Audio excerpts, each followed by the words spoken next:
Michael, do you want me to read the book? We're just a regular family. Michael's being the custodian. We go to, volleyball practices and games and running our kids around. To creep around, all scary. Kylie's the oldest, so she's the babysitter. She watches her brother and sisters. Quick, back home. Totally normal day. Kids were normal as usual. Kylie's backpack was in my office, thrown behind the chair, and her lunchbox was on my desk. So I knew she was in the building somewhere. So she left at about 3:30. All of a sudden, the door opens and I hear Nancy, the director, say, "Get Dana, Kylie fell." I came around the dumpster area and I could see that Kylie was just laying there, which is not what I was expecting. So I just ran down the path. I started yelling at her. I just started calling her name, and I picked Kylie up, and it was, I was picking up my lifeless child. I picked her head up and it just kind of went back. It was limp, and I started pumping on her chest and praying to God that I was doing the right thing at that point in time. It's one of those things that as a mom you don't want to see, because all I saw was my daughter lying there, and I saw blood. And I saw him working on her, and I'm just thinking to myself, oh my God, how can this be happening? This is not a kid who, that this should be happening to.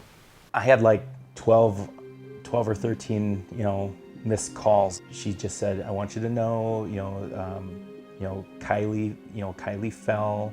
And I just remember I asked her, "Is she breathing?" Because I knew that if she was breathing, her heart was okay. And she said, "Well, she's kind of gasping." And at that moment, I knew it was super serious. I could just remember just feeling panic and,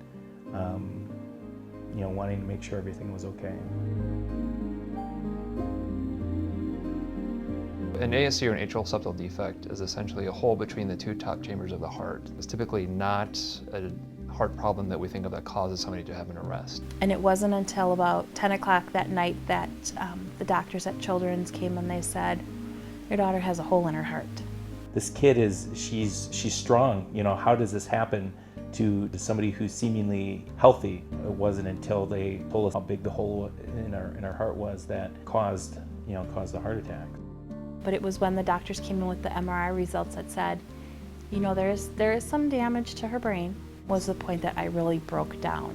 We weren't sure how it was going to go with Kylie at first because of how long she had been down and how long resuscitation was. It wasn't just her heart that had gotten clots, but also her brain had some small clots in there. And so what they explained to us was that the trauma to her brain was kind of like a really bad concussion. So the same type of protocols that they were doing with somebody who has concussion is what they were doing for Kylie as well. A lot of patients after events like this will have memory issues and some cognitive issues afterwards. And it can be very disorienting because the last thing they know, they were with their friends, or they were playing sports, or they're visiting their mom. And the next thing you know, they're in a strange place with all these strange people around with bright lights and noises and machines, and they're not sure what happened in that intervening time. I don't remember any of it. It's always kind of a blur.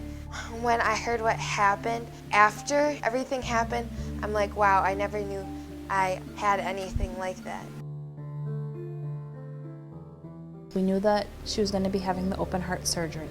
And then on Monday the 25th, she had open heart surgery. So she went back to ICU for a night. I didn't want it to happen. I didn't know how bad it was going to hurt. But then after having surgery, I'm like, I didn't feel that. We did 2 classes to start with.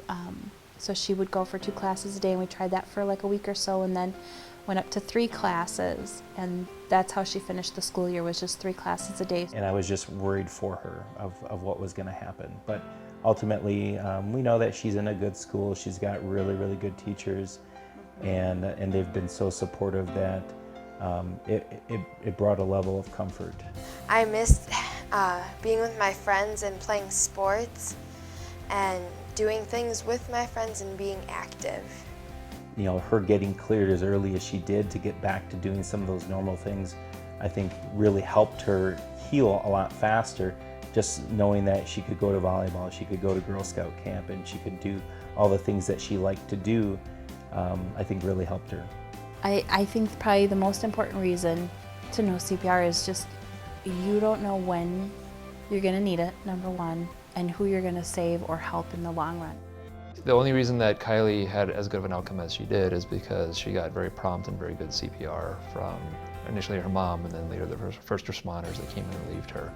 I think if she hadn't gotten the CPR that she did, then there's a good chance she may not have made it to the hospital. And if she had made it to the hospital, there's a good chance that she would have had sort of devastating neurologic injury. The only reason that she is back to her normal Kylie self is because she got timely CPR when this event happened.